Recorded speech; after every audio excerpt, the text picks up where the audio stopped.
Hey guys, what's up? And servers are still down, by the way. Another video for you. The winner of this month's poll is the Profession Picking Guide for Classic World of Warcraft. Okay. So we're sort of continuing my beginner guide series here. I started with races, and then I did classes. Good. So today, professions.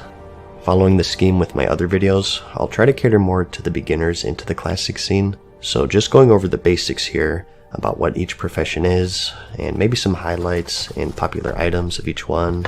Their gold making potential. Whoa. Those are good items for me. Wait a second. And popular items of each one. So I'm gonna get this one. I'm gonna get this one. I'm gonna get this one.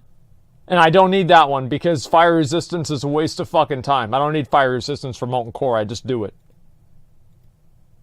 Their gold making potential, and also strengths for both PvE and PvP. And I'll also throw in my personal picks for each class at the end. The first thing I'll say is that professions as a whole are much more substantial in Classic compared to current. I like that word, substantial. It's the best way that I can put it, I guess. It is a bit counterintuitive. More and more recipes have been added over time, so how is it more substantial in Classic? Well, we'll get to that for each profession, but in general, point one is that this was still before the age of hyper-balance, where everything must be 100% even with each other.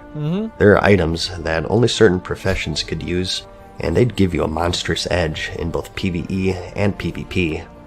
And point two is, with gold being so hard to... Engineering is the only profession. Like in vanilla WoW, you really only have one profession to choose. Because engineering is expected. Like, you should have engineering. If you don't have engineering, you're dumb. Come by in general. In the modern game, you kind of get gold passively just by playing the game through world quests or table missions, generous vendor prices, and so on. But back then, it's a struggle, so these professions are going to be vital. And point three is that some of them are quite grindy and difficult to level, they suck. Which is just exacerbated by point two. So knowing what you want and what each one gives will save you a lot of time and money down the road, so you're not constantly switching around.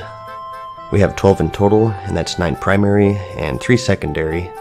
Let's start with the primary professions first, specifically gathering, and work our way up from there. First up, we have the skinning profession. As you'd guess, you skin your slain enemies and harvest their precious hide. It's commonly paired.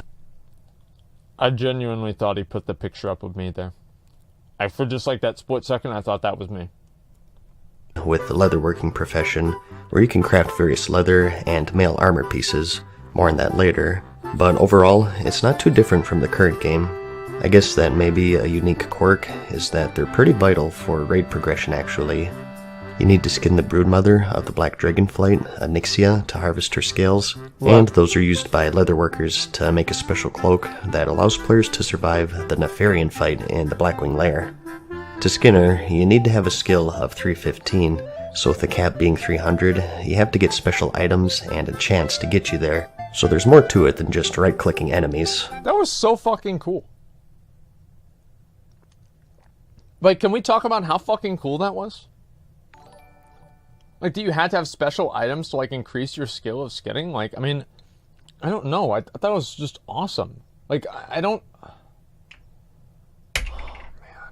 It's just, I don't know, everything was in the game for a reason. There's like a certain level, I don't know, man, it's just so good.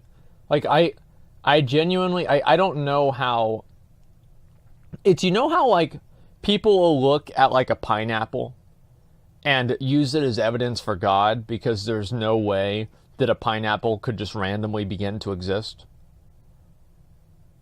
Because it's like, how the fuck does a pineapple happen? You know what I'm saying? Like, and just like different, like massive, like just completely like perfect structures and things in the world that happen. And it's like, how the fuck could this ever happen if it wasn't divinely inspired? That's how I feel about Classic WoW. There are so many of these perfect things that happened. It's like God must have made this game. Like, it must have been like, it's like, you know, whenever they say that writing down the Bible was like divinely inspired by God, I think Classic WoW was the same thing. You're going to want at least one Master Skinner along with your raids, Serious. because there are so many skinnable enemies that would otherwise simply waste away. So overall, a very important profession to have. Next up though, we have mining, which is commonly paired with blacksmithing and engineering. Blacksmithing. Same sort of deal here. It's not hugely different from the current game. You go around and harvest various mining veins spread throughout the world. A minor difference being that each vein has multiple hits, so they're a bit more time consuming. Y'all ever go to one of the fucking mines and then somebody else is mining and you start spam clicking it, then you start mining it and you get their fucking ore? Whew! That was good. I love that shit, man. I would do that all the time. To harvest, and combine that with the fact that back then you could actually fail at gathering, and the increased gathering time in general could mean that you'd be clicking on the damn thing for like a minute. Their special resource is dark iron, which can be found in the molten core raid, although it's not exclusive to the zone. But you make bars from this, and blacksmiths need those to make some fire-resist gear, which is crucial for raid progression. Molten core is like amazing for smelting them requires a bit of work though, as you have to complete a quest to learn the recipe, and you can only smelt them at the Black Forge, which is located deep inside the Blackrock Depths dungeon. There's also the Elementium ore, which you don't mine, but rather you loot off the technicians in the Blackwing Lair raid. But to smelt them, you have to be a miner. You learn the recipe from the elemental shaper Crixix, who's a hostile NPC found in the same raid, but if you have a priest, you can mind control him and converse with him, and he'll teach you the recipe. I thought you just killed him and he dropped the thing. Is most notably used for the creation of the Thunder Fury legendary, really? Which is the best tanking weapon in the game for Classic. Yes, it is. So again, another crucial profession to have in your guild. I'm getting it, by the way. And as for herbalism, for those who feel more at home frolicking through a field of flowers, this is the profession for you. This is typically paired with the alchemy profession, I'm gonna get on a and this is largely unchanged from the current game in terms of functionality. You go around picking flowers, that's pretty much it. A frustrating thing is that just like mining, you can actually fail at picking them up. That's great. Don't even ask me how that works. Maybe you're a bit too manly like me, so you have to focus your thoughts on more feminine things to properly pick them up. That's a big boy. But your big endgame material will be the Black Lotus, which is used for high-end flasks, and an item called the Gurubashi Mojo Madness, which you need for an optional boss in the Zul'Gurub raid. Damn, I guess one thing to say is that back then, you could only track one resource at a time on your minimap. Either herbs or mining nodes, not both. So for those who want double gathering professions, you may be better off just grabbing skinning as a second, unless you feel like constantly switching between herbs and veins. Yeah, it's awful. Next, for the crafting professions, let's just go alphabetically here, starting with alchemy. With this, you of course make a variety of consumables to aid you in your adventures, and you have 3 types, and that's potions, elixirs, and flasks. Potions are a bit overpowered in Classic because you can use multiple ones in battle actually. In the current game, you'll notice after using a potion, the cooldown only starts ticking after you've exited combat. It's why pre-potting before pull is so important, but in Classic, the cooldown starts regardless if you're in combat or not. I kind of like that, but I kind of didn't. And you have the stuff that you'd expect. It's hard for me to say. Health potions, mana potions, rage potions for you warriors out there, and potions to absorb certain elements. Fire, nature, and frost are going to be the biggest ones for PvE. You also have free action potions, which are abbreviated to FAP, which breaks and provides immunity to stuns and snares. Extremely crucial for PvP. You have potions to remove curses, diseases, poisons, potions to increase armor, and it goes on and on. I actually have those ready for something As for the elixirs, these are more long-term effects. The lesser ones, at least. This was also before Blizzard distinguished between battle and guardian elixirs, so you could stack multiple offensive and defensive buffs. Typically, if they didn't provide the same stat increase. For example, you can stack an elixir of the mongoose with the Winterfell Firewater, but you can't stack a greater agility with a lesser agility since they're the same stat. And you also have flasks, which you can only have one active at a time, just like current. Imagine if you could have all 3 flasks on at the same time. Mana, immunity, but root and pacification, spell damage, and health. These take quite a large amount of materials to make, and they're only craftable. Wait, so what was the damage flask? Like, I'm trying to remember quite a large amount of materials to make, and they're only craftable at special what was the alchemy damage labs. flask? In vanilla, only found in the Skullomance dungeon and the Blackwing Lair raid. Titan so you don't die? Yeah, okay, so you don't no one thought it prudent to, build isn't a one. lab that isn't Looks like the surrounded by mongoose. monsters. Yeah, that's about it. So, That's some may OP as find fuck. that Isn't it like annoying. 2% crit I or something? personally think it's kind of neat, fucking and insane. it adds a bit of flair to the profession. It makes you think twice before blindly popping flasks, and it gives them more value on the auction house since you have to go so out of your way. Yep. You also, of course, have the power of transmutation, so you can play God if you want to. You can transmute essences, air to fire, fire to earth, earth to water, and so on. Mithril bars to true silver, iron to gold, thorium bars to arcanite bars. Arcanite bars, of course, being crucial in the creation of the legendaries, sulfurous. My mom was a transmute master, and I remember she was so fucking happy, and this is during BC, whenever she transmuted a primal might, and it procced to 5 primal mites. Like, I mean, that's basically like, just imagine printing 500 gold in Burning Crusade. It just procced to 5, and she was like, "Oh my god, oh my god, oh my god, oh my god!" And I remember she would like want me to like give her materials to like transmute stuff, and she was really, really into it. The Hand of Ragnaros and Thunder Fury, as well as other powerful items. I need to make that line. The catch is that these transmutations have a 2-day cooldown, and they all share with each other. Actually, we too. The good side, though, really is that it creates a market for just your cooldown. A common practice back then was for someone to supply the alchemist with materials for a transmute and some gold to essentially buy their cooldown. So, it's essentially a lazy man's way of getting gold. All it takes is a click of a button and a bit of social interaction, which I know is scary. That's the worst part. But if that fails, you can always just buy materials off the auction house and sell whatever you transmute for a profit. Overall, it's a pretty powerful profession for raiders. You can just buy all of the stuff on the auction house. They're not soulbound, of course, so if you're looking to min-max, it's not 100% essential to have alchemy. It'll just save you a ton of gold in the long run, and you'll even make quite a bit at the same time. Like I think, I mean, like, yeah, all the professions besides engineering, like, don't really give you anything particularly unique, except for a few things that aren't really that relevant in in-game, as far as I know, whenever I think about it. But I think that just for, like, the fantasy and, like, the, I don't know, everything, I am going to be a blacksmith in Classic. Like, I just like that the most. Said, it's definitely the lazy man's way of making gold. Yep. I myself am planning on getting it on a plethora of characters and keeping stocked up on materials, so every 2 days I just cycle through them all and click a button to collect some gold. Good profession. Next, we have blacksmithing. The best one. This is your weapon and mail and plate armor profession, and it's a pretty common choice for the heavily armored paladins and warriors. In vanilla, as a blacksmith, you have the option in specializing in certain areas. You can either be an armorsmith or a weaponsmith, and if you're a weaponsmith, you can specialize further into either maces, swords, or axes. Yep. And for all of this, you have special exclusive recipes. That was so fucking cool. Here's some examples of some weapons you can make as a weaponsmith. Yep. More useful for that early endgame, of course. Feel free to pause if needed here. And here's some axes you can make as an axesmith. Stuns the target for 8 seconds. The Arcanite Reaper is one of the best, if not the best. Nightfall is like the main item, man. Like, this is actually so useful because it makes your target take more spell damage, right? So it just helps the casters in your raid a lot. Early two-handers in the game. That's right. And you'll see a lot of axesmiths running around just for that. Arcanite Reaper and is it'll fucking definitely ridiculous. be a hot seller in the auction house. That's what I'm going to do. Quite expensive to make, though, requiring 20 of those Arcanite bars that alchemists make.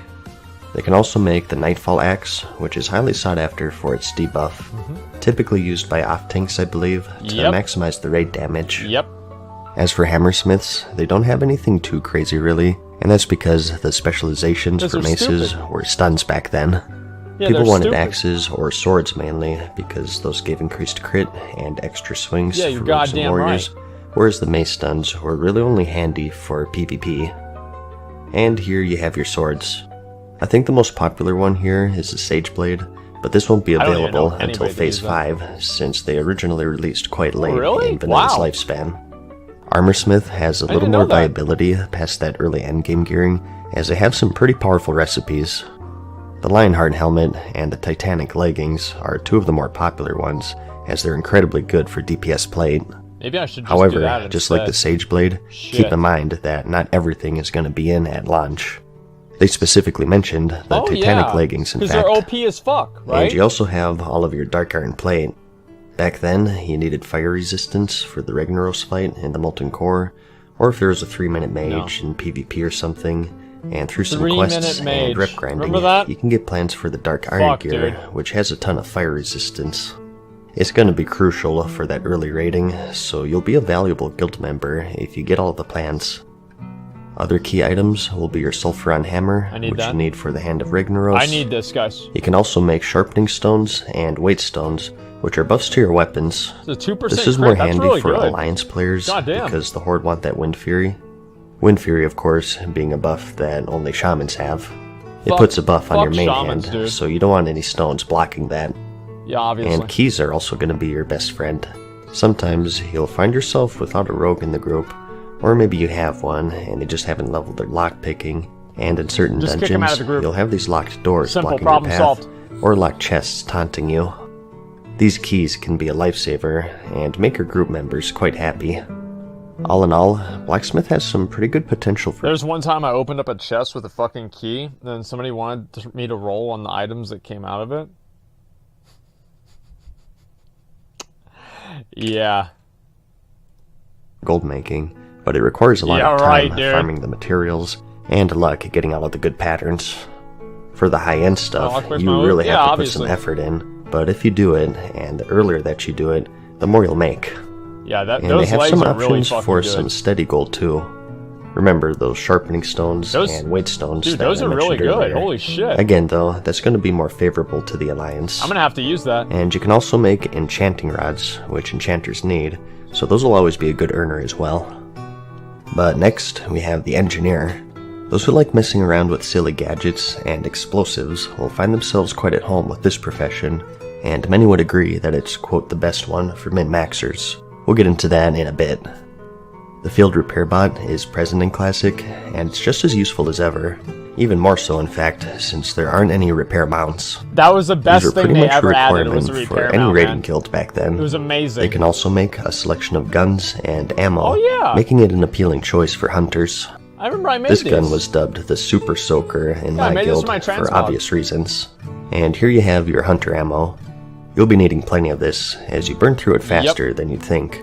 Keep in mind that even if you don't use guns, there exist NPCs in your main city that trade bullets for arrows, making this an appealing choice for even bow wielders out there. Really? I didn't even know that. They can also make a helmet for underwater breathing, which is more useful in Classic due to the shorter breath timer in general. And you also have a selection of trinkets, which is notable since good trinkets are much harder to come by in Classic. Holy shit, yeah. My favorites were the elemental ones, where you could reflect spells. I always kept an ice reflector on hand for those pesky mages. And the fire one is especially useful if there's a 3-minute mage gibbing you. Yep. You also have the goblin jumper cables, which can sometimes bring a player back from death. Being a rogue who's quick with the vanish when things went awry, this saved quite a few corpse runs for my party, I'll tell you what. It's also great for a hunter who feigned death. And we also have the stun bombs. As an engineer, you have access to a variety of grenades that deal some AoE damage, and also incapacitate your enemies. 500 damage? There are a bunch of different ones, but as I remember, most people stuck with the iron grenades, since they were the most cost efficient. There are higher level ones that do more damage, but they cost an arm and a leg to make, so it really depends on how much you're willing to invest there. So these are absolutely crucial for PvP, that's crazy, but they're still pretty good for PvE as well. It's a PvE music? Yeah, it's the Act 1. And you also have the Sephorium charges, which are equivalent to the Blacksmith keys, just a little more brute force. Bombs are better. Similar to Blacksmith, you have different keys. expertises to choose from. Just 2 this time, and that's Gnomish or Goblin. Gnomes focus more on gadgets, such as the Mind Control Cap. This can sometimes mind control a humanoid target, including players, and other times it'll do nothing, or you'll be mind controlled to them.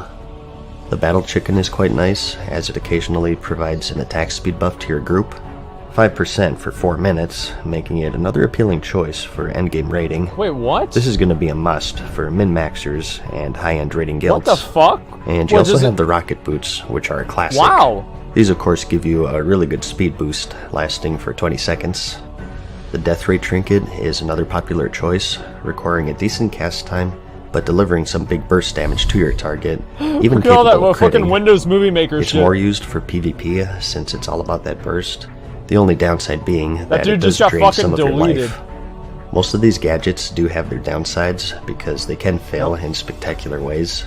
The boots can give you a fear effect, the mind control cap can reverse like I mentioned, the belt can banish you for 20 seconds, and so on. Another downside is that really a lot of seem this as stuff bad. is equipped, meaning that you have to forego your normal equipment and lose some vital stats. I think that makes it more But fun. you can also make a teleporter to Gadget-san as a gnomish engineer.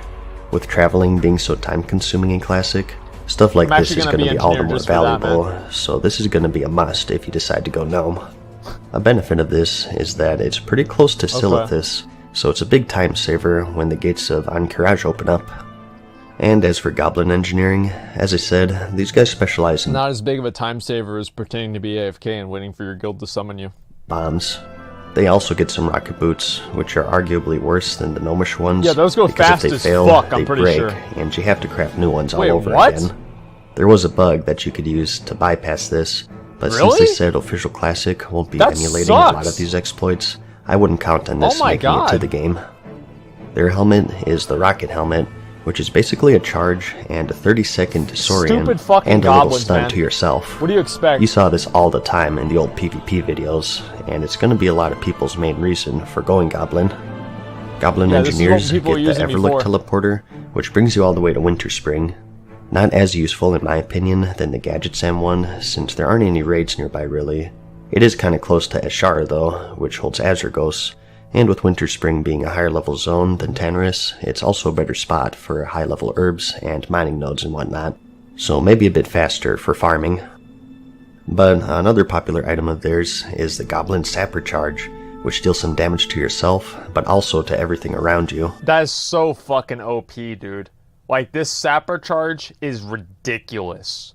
Like, especially whenever it's so fucking dumb, man. Like, I'm gonna use these as soon as I get the ability to, and you can just fucking delete everybody. Yeah, it's pronounced herbs, right? That's why there's the H at the beginning. Herb. Okay, 1 second here.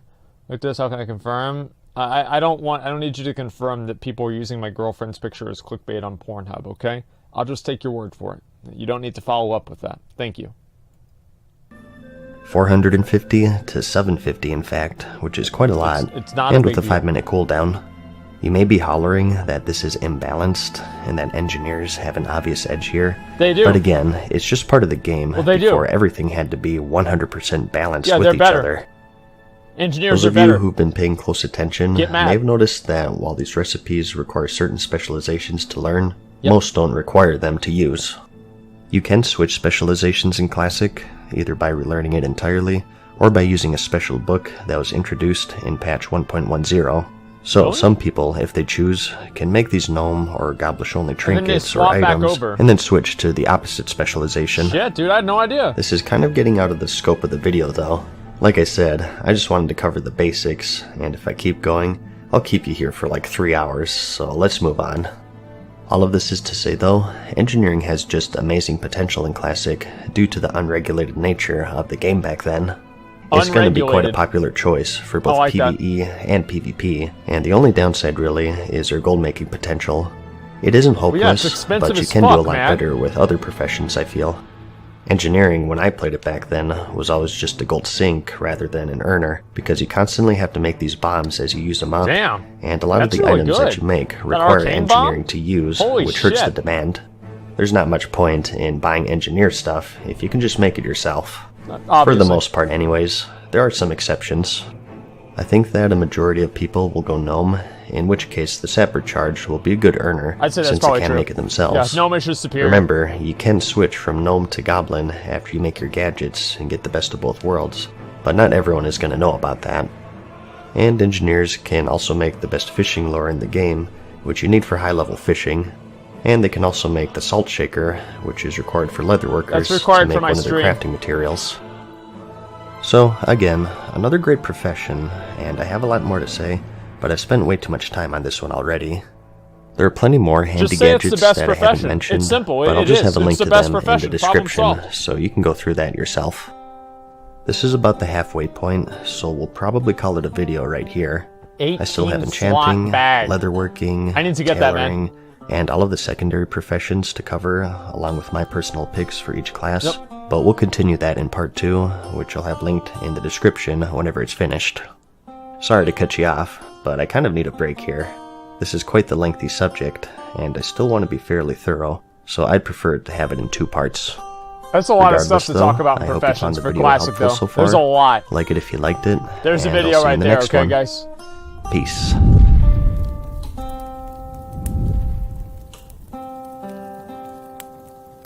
Farewell for now, mortals.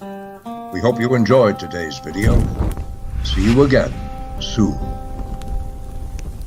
So let's go down. We'll look at the comments real quick. Sorry, my voice might sound different. Clickbait only took you 9 minutes to tell me social interaction is necessary. Literally unplayable. That's true. Let's see. Corrupted Ashmonger icon. Bottomless bag. What is this here? Should I pick gathering professions to make some money? You should never worry about making money in Classic WoW. Okay. The way that you make money is you just play the game and you just do things to make money. Like, I don't worry about making money. It just kind of happens. And if I don't have money, I just wait until I do have money. Like, I don't know. I never really worried about making money in Classic WoW. Streamer benefits? Well, this is like, I'm talking about me from like back in the day, right? In 2006, I didn't have any streamer benefits. I was just a clown. Begged the fans. I never begged anyone for money in Classic WoW. I never did that. Now, I would figure out different ways to get money from other people, but I didn't actually beg for money. Back then, I played the game like a normal person. It wasn't really until Burning Crusade that I really kind of, I really started turning into a real piece of shit. Everyone did? I never did. Never begged for money. I swear to God, never. Never. From scammer to beggar? Hey guys, Yeah. what's up? MadSeason here, back with basically. another video for you. We're finishing off the profession guide here, so let's get right into it.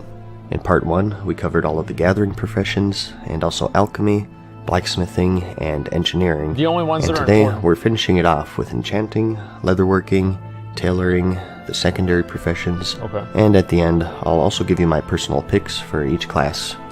Okay. Starting off here though, let's talk about enchanting. Enchanters buff up your gear with stat boosts and even weapon procs. Today, it's just rings and weapons pretty much, but in Classic, you'll find that you have a plethora of different slots that you can enchant your gear with. Your cloak, your chest, bracers, gloves, boots, your shield, and weapons are all enchantable with... See, they should do this now. Like, I don't know why they took out enchants. Like, you can't fucking enchant your gear. You can't reforge it. You can't put gems in it. You can't do all of this other shit. Every single piece of gear, you should have like 2 or 3 things you can do to it to make it more interesting. This is the way it was. In Mists of Pandaria, this is how it was. Like, I always complain and, talk shit about Mists of Pandaria, but I genuinely do think that was one of the high points, was character customization. You could do so many different cool fucking things with your character back then, with, like, gear and everything, and I liked it a lot. Gear, yeah, sockets, everything. Like, Titan Forge it? That wasn't until later. They didn't have Titan Forging in Mists.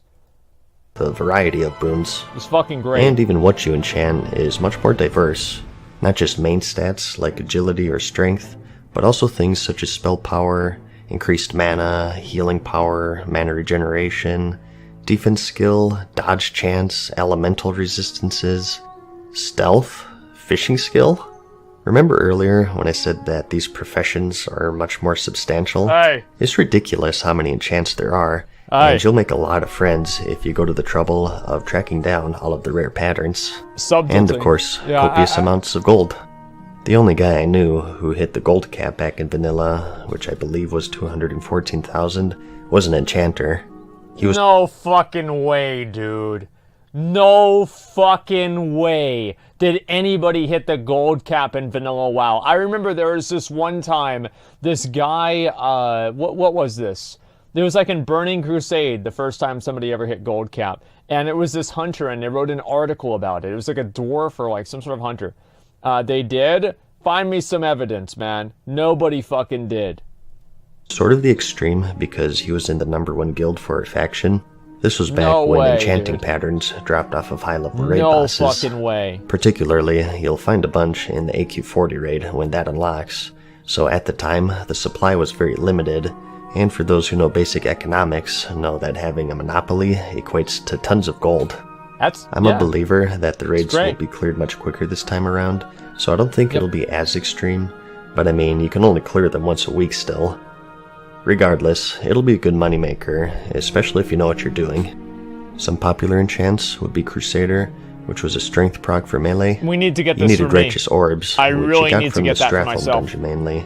I spent quite a while in that place just for those. Yep. And Agility was a good one for hunters and for the offhands 30 of rogues. agi. And you also have spell power and healing power for the casters, and all of those various stat increases I listed earlier. And they can also make weapon oils, which are sort of the equivalent to the blacksmith's sharpening stones and weight stones. These increase spell power and spell crit for caster DPS, or mana per 5 and healing power for healers. Something to note here is that this is before the advent of vellums. You can't simply enchant one and throw it on the auction house. To enchant... You just, what you would do is you just simply enchant the same fucking thing over and over. Like, you'd try to literally, like, you'd be like, you'd find some level 2, be like, hey man, put your gloves in trade. And you give them like plus like, 5 agi, and you're like, oh my god, thanks mister! And you're like, yeah, sure bro, no problem man, have fun. And then you'd ask him for like, half of his copper, which is like 5. And that was basically how it used you to have work. to put it in the do not trade window, Yep. and you enchant it from there. A downside, obviously, is that it's a little more cumbersome, but a plus is that Yeah, it was it annoying. promotes more interaction between players, which is one of the main aspects you'll find with the game. Hey. I actually prefer it this way, if you ask me. You may be wondering what profession to pair this one with, as herbing, mining, and skinning aren't related. Usually it's tailoring, and that's because it's really the only self-sufficient crafting profession. You get the materials for tailor just by looting cloth, and you can make green items to disenchant to stock up on enchanting materials, but we'll talk more about that later. Next up though, we have leatherworking. This is the leather and mail counterpart to the blacksmith, of course aimed for the shaman, rogue, and druid, and hunter, and you can also make some miscellaneous stuff, such as quivers and ammo pouches for the hunters, and a selection of cloaks. Similar to the blacksmith, you have a variety of resistance gear that you can craft, which will be crucial in raiding. The fashion is questionable, wow, you can look but like hey, that. it gets the job done, I suppose. What a fucking idiot. On a serious note though, you're going to want at least one of these in your guild to equip everyone with the proper gear, whether it be for fire, frost, or nature resistance. They also made the Onyxia skill cloak, which as I mentioned earlier, is required for the Nefarian fight in the Blackwing Lair. They can also make armor kits to upgrade your chest, legs, hand, or feet gear slots, the most useful of which being the core armor kit, which provides a boost in defense, but you need a rare pattern for that from the Molten Core raid. Aside from that though, you just have a bunch of good gear in general that you can make for leveling or the early endgame. They have a few sets here and there that'll be best in slot for that pre-raid gearing. It's also another profession that's split up into 3 specialties, and that's tribal, elemental, and dragon scale leatherworking, each catering to certain classes. I forgot all about this Elemental and tribal are for leather wearers, so druids and rogues here. Usually, agility wearers go for tribal, mainly because of the Devil Sar set, but you also have the Corehound belt pattern, which is your fire resist intellect belt. And as for elemental, you have the Storm Shroud set. Oh, this is like I think for tanking shamans, druids right? used a couple pieces of this, although it's not too great, so it's don't leather. get too It must crazy be with for that. druids. And you also have more fire resist gear in general, which is handy, but they're also quite expensive to make, so it's kind of rough. Again though, I'll have links to each recipe for these in the description. Damn. And Dragon Scale is your male specialization, so hunters and shamans here. Here's some examples of what they can make. Bunch of garbage, basically. So the biggest strength of leatherworking is going to be that resistance gear. It really depends on how much you value that initial gearing process, I guess. Maybe when the game first launches, you put more value in it, but as the game progresses and better raids come out, that balance is going to shift more and more away from these pre-raid items. Although that's not entirely true, as there are some patterns to be released with certain raids. As for gold making, just the gear in general is going to be your moneymaker. As I mentioned, they have certain items that are early best in slot for certain classes. One of their more powerful ones being the Devil Sword 2-piece set, which I showed in the travel section. I remember that rogues always wanted this before stepping into raiding. And you also have that core armor kit that I mentioned earlier. This is actually really good. Now the pattern for this isn't forgot about easy. That. Yeah, this is it's fucking a drop amazing. from the Molten Core raid, so it might take a while. But once you... I think this is whenever it got buffed up and it did the stat squish. Permanently increase the defense value. Oh, defense value. I thought it said armor by 3. Never mind. I got confused It'll be one myself. of the more steady ways of earning gold as a leather worker. Of course, the earlier you get it, the better. I also mentioned earlier that engineers could make leather workers a salt shaker. Using this and some deep rock salt, every 3 days you can create some refined salt, which you need for cured rugged hide, which is used for a variety of recipes. Since it's on a cooldown, it gains some value, so it's another thing you can just pop once every 3 days for some easy gold.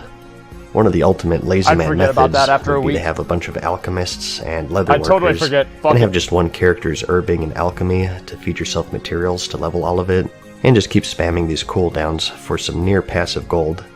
It is easier said than done, since leveling is so time-consuming. Wait, you can have a gorilla as a pet in Classic? Classic? Hey, there it is. And lastly, for non-gathering professions, we have the tailor, which is everything to do with cloth. Armor, bags, and also the cosmetic shirts. In terms of gear, we have a similar story going on with leatherworking. You have a ton of resistance gear, which is always going to be crucial. Fire, frost, and nature, and a bunch of leveling and general raiding gear. Some items... I want to draw attention to something.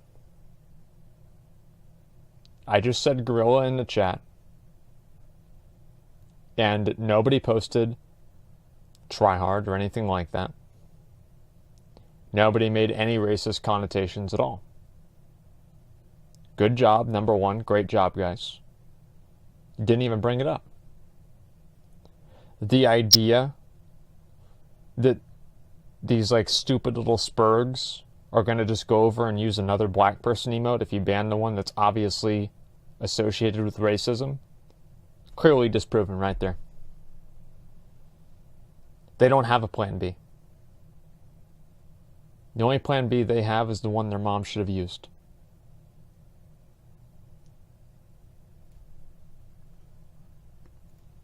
Of note are the Robe of the Void for Warlocks, True Faith Vestments, the Robes of the Archmage, and the Robes of Winter Knight are some of the higher level craftables, to name just a few. That's actually really You also have things like the Spider Belt, which is quite handy for PvP, so that'll be a good moneymaker.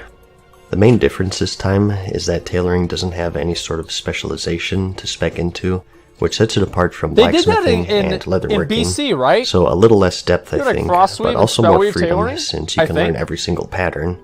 It just depends on your perspective, I guess. They also, of course, make bags, which are always in high demand.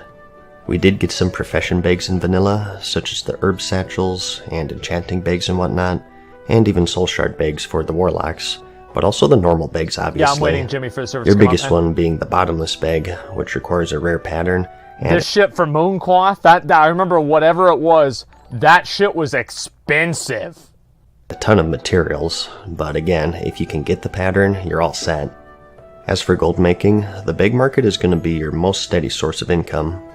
Certain pieces of gear will be in higher demand than others, especially in the pre-raid gearing, and as these raids release, you can bet on resistance gear always seeing a surge in activity. And they do also have a cooldown mechanic like alchemists and leatherworkers. See, that's what that. Alright, I'll be right back, dude. I love that shit where you can turn Mooncloth into Fellcloth, or like the other way around. That was great.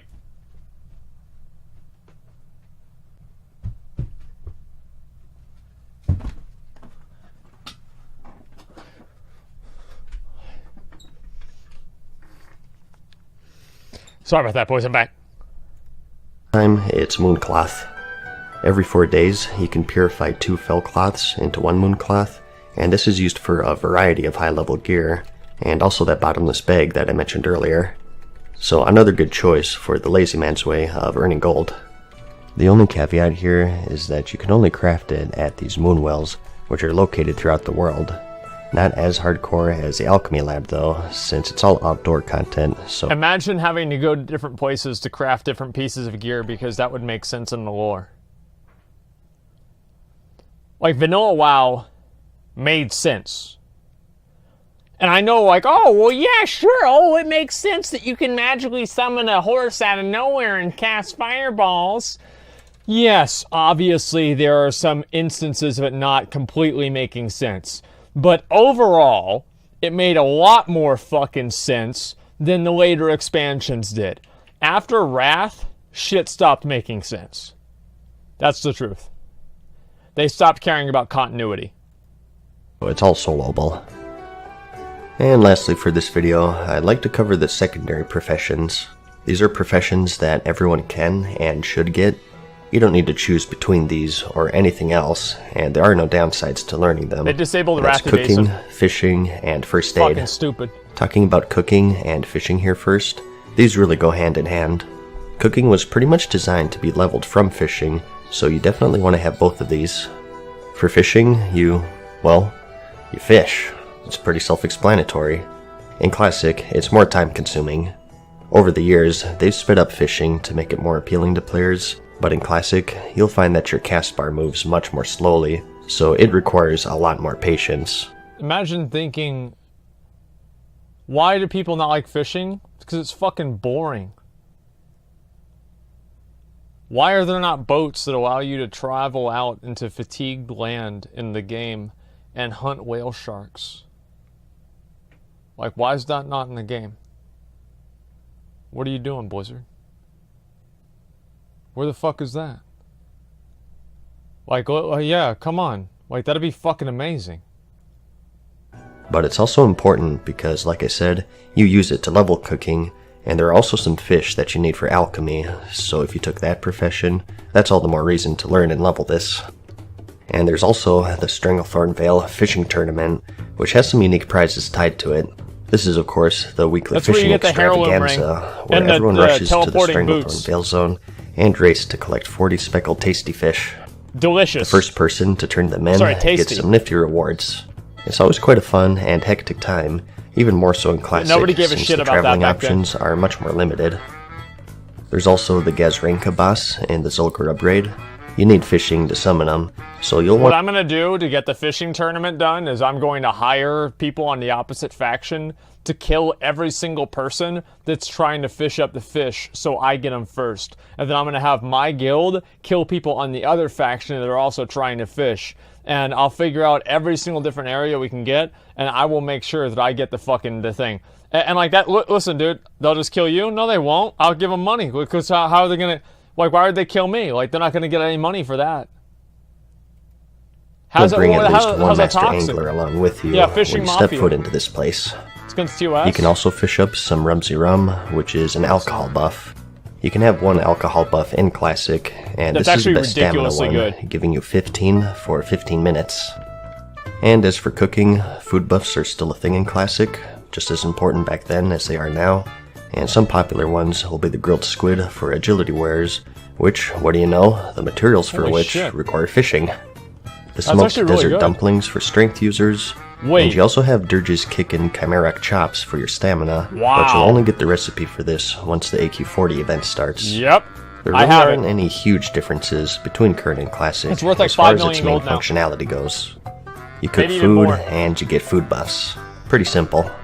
For both cooking and fishing, the gold making potential is quite high, as there will always be people who are too lazy to cook their own food, or alchemists who don't want to level fishing. You can always make money by selling high-end stat food, or just the raw fish. Fishing is actually pretty powerful in the fact of how simple it is. You don't need any special recipes, or flip anything on the auction house. You just need a bit of patience, that's all. Which is how it should be. You don't even need to be high level. There are low-level fish that you can make a killing off of, and if you want to afford your mount training by 40, this will probably be one of the best professions for that. And as for first aid, this is now actually removed from the current game, and not only is it present in Classic, but it's actually extremely vital, even if you're a healing class. This profession is based around the use of bandages and anti-venom, and it serves as a way for on-the-fly healing, no matter the class. I say that this is more important simply due to the lack of overall self-healing in the Classic game. Today, every single class has a way of healing themselves. the Crimson Vial for rogues, Yep. Victory Rush for warriors, Yep. or Acceleration for hunters, and so on. Yep. In Classic, however, you don't have any of this stuff, so any form of healing is going to be that much more valuable. Yeah, when warriors got It's the reason self-healing, it why was it was great. removed in the current game. Once everyone got all of those self-heals, no one really used first aid anymore. You can bandage not only yourself, I think you but stopped also using other first players, aid as long as neither of you are getting hit. After Caddy, so you it's stopped mainly using used it. out of combat, Even after or when Wrath. the enemy's attention is elsewhere. I'd say that. And this is yeah. of course multiplied 10 times over in PvP. As a rogue, your wombo combo will be to blind your opponent and get off a full bandage before you re-stealth. And the same for mages with polymorph, warlocks with fear, and so on. Its gold making potential, as you'd guess, is next to nothing. You need first aid for the bandages, so the demand really isn't there. But that's about it. In summary, you've probably gathered just how much more depth and impact these professions used to have. To kill Nefarian, you needed a healthy stock of Onyxia skill cloaks, and to make the cloaks you needed a leatherworker, but to learn the recipe you need to kill her first and turn in her head, and to get the skills you need a skinner, but to skin her you need a special dagger, which only drops off a level 60 boss. There And that's it not is, even dude. getting into all of the resist There gear it that is. you can only craft, or the creation of the legendaries, Thunder Fury, or the Hand of Ragnaros. Whether it be from going into certain specializations, or getting those ultra-rare patterns, you can really spend a lot of time honing your professions and exploring what they have to offer. They also promote more interaction in general, from things like the lack of vellums, so only trade window enchants, to flasks requiring alchemy labs, was good. which of course you need other players to clear to, I- but also in the sense that many of your recipes will need items from other professions. You need enchanted leather to make this item, so okay, I need to find a This skinner and an enchanter then. That, combined these with the more videos are really time-consuming great. leveling Like, and thus I fewer love these alts, fucking videos. it promotes a much more social experience There where it you have is. to network with other master craftsmen, and it has quite a big effect on the community as a whole. So it's like real life. And another thing, just really quickly here, is that the way you train these professions is also a bit different. Yep. Back You have to go to then, different, they were split up into 4 levels, and that's different Apprentice, Journeyman, Expert, and Artisan, and each of these increased your maximum skill by 75, up to the base maximum, which is 300, and they each have the following level requirements. Some trainers are quite hidden, or require quests to unlock, like the ones tied to those I remember certain having to do that on specializations, my for warlock. example. It was fucking But I won't annoying. go super in depth there because this video is So already way fucking too annoying. long. But I did kind of gloss over that earlier, so I just thought I'd mention it really quickly here. And I did say that I wanted to give my personal picks for each class. Keep in mind that this is just me. A lot of this is really just based on preference No, and it's how much you not. care about min-maxing No, both it's not. PvE and PvP. Nope. Speaking of which though, if you really do want to min-max, you're going to want to pick up engineering. Absolutely. With enchanting, alchemy, or blacksmith, and so on, you Blacksmithing. don't really need those professions to get benefits from them for the most part. You just need to pay more gold to other players for the consumables or enchants or whatever. But for engineer, you need it to be able to use all of their bombs and whatnot. For Yeah, engineering is the PvP, best you're mostly profession. interested in Period. the ones that have AoE That's all there is to it. incapacitates, and also some of the gadgets such as the Death Ray or the Rocket Helmet, to name just 2. And for PvE, you want that Sapper Charge for that AoE damage, and maybe the Battle Chicken for the group-wide speed buff, if you're willing to sacrifice that trinket slot. That's really, In really terms good. of performance in raids and PvP, Engineer is going to be a must if you care about min-maxing, so I'll just throw that out there. And this goes for every single class too. But let's assume that you don't care about that, in which case my personal choices would be this. And Okay. keep in mind, this is assuming you're just picking one class here. Okay. Like, you probably don't want more than one enchanter across your entire account, right? Yeah, this But makes sense. for cloth wearers, I like this. I just go for tailoring and It's a enchanting. good choice. Tailoring is pretty self-explanatory. You can make a lot of your own gear leveling up, and some nice early endgame items if you get the patterns, and also bags for gold. You get seven, Enchanting is nice as well, That was not like only in, for yourself, but also was for like making Miss some gold. Pandaria or Kata, dude. You can always play the auction house and It's way find some later. cheap greens, and flip them into essences for a profit, or just have one character to send all your greens to from all of your alts bag to for keep gold, yourself exactly. stocked up. Speaking For the of that, rogue, if anyone wants I to trade actually me any like gold, herbalism I'm right here and in Stillman. alchemy. Alchemy is good for any class really, but Anybody my wants to mindset trade me here gold, for just let me rogue is that their thistle tea and their blinding powder both require certain herbs. You need swift thistle for the tea and fade leaf for the blinding powder, So having herbalism and alchemy just gives them more synergy, and it saves you some gold off not the auction begging. house. I'm You asking can without choose to go shame. leatherworking and skinning if you want, but I prefer that on a druid just to optimize things. Obviously, the mindset here is with druids being leatherwearers, you can make some of your own gear. Leatherworker is sort of thought of as the Don't weakest trade Rick profession any of them gold. He all, already has a but staff that may of also sword. be their strength. He doesn't need It'll it. probably be more rare, so things should balance out. And again, that Onyxia skill cloak is going to be a must. I do also have alchemy and herbing for shaman as well for you horde players out there. Again though, leatherworking and skinning also isn't a bad choice. Same logic for the druid really. For the hunter, I have engineer and mining. Mining? Not really for the guns, since most of the good endgame weapons are actually bows for the most mining. part, but just because hunters have that dead zone in Classic. If enemies get too close to you, you can't shoot them, so I see those grenades as being vital for them more so than the other classes. And again, What if they remember, made engineer a even if you class? don't use guns, you do have those That'd trade-ins be for cool. arrows in your major cities. And lastly, for paladin and warrior, I have good old mining and blacksmithing. Pretty self-explanatory here. Big heavy Yep. plate melee classes having professions that make big heavy plate and melee weapons. Really though, for any of It's the these best classes, class. you could also The best interchange weapon. alchemy and herbalism, since those are sort of one-size-fits-all professions.